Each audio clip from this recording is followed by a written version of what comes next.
Some of my students told me that there was a free expression wall that was put up in the quad, and I heard that a lot of people participated, wrote things on it and so forth.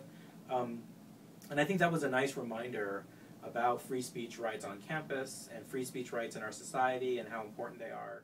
Down in the quad, Young Americans for Liberty had their freedom of speech wall set up, whatever they wanted on there. And, you know, every topic from politics to wars and anything else in between, disagreeing, agreeing, and then of course people, I'm guessing the freshmen who were happy they could write F words on, you know, on the wall. I have done something this semester. You know, I am like a lot of people, so there are issues that are important to me, but I don't often make time to protest or to speak out in a big public forum like that. But this semester, one of the things that my US 1100 class did is we stood by the LBJ statue and read the Constitution. You know, it's not really a protest, and it's not, I think of like being in the free speech zone as a time when you're going to stand up and be really loud and vocal about an issue that's important to you.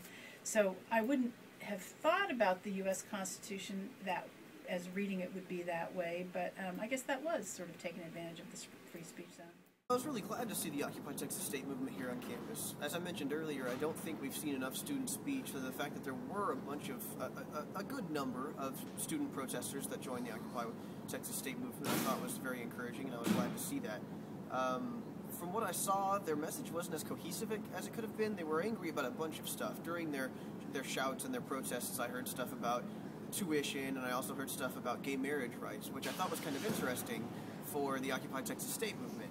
But still, I was really glad to see that they were there, and they did seem to care about a bunch of stuff, which is fantastic.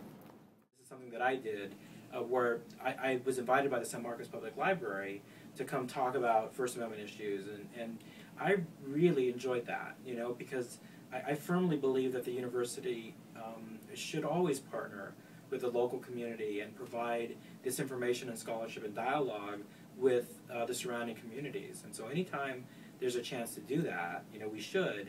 But if it's about the First Amendment, then I'm first in line. You know, I'd love to be part of that.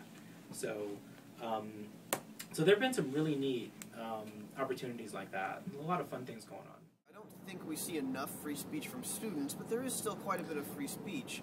For example, some of the most infamous free speakers are Brother Jeb and some of the other preachers that go down to the Stallions, like I said, a great place for people to come and be angry, where they preach hellfire and brimstone and tell students as they pass by all of the reasons that they're going to go to hell. Several different groups, the Austin Ron Paul activists, and we do marches and jogs, which is kind of a cool way. Marches, obviously, a pretty conventional way of having people know what you're talking about and get your message out there. But we also jog once a week on Saturday at Town Lake in Austin with Ron Paul shirts and signs on, and we just jog around. Don't really say anything, but people get to see our shirts and sometimes talk to us, and sometimes they just, you know, laugh and give us thumbs up, and sometimes they give us thumbs down. But, you know, that's how it is.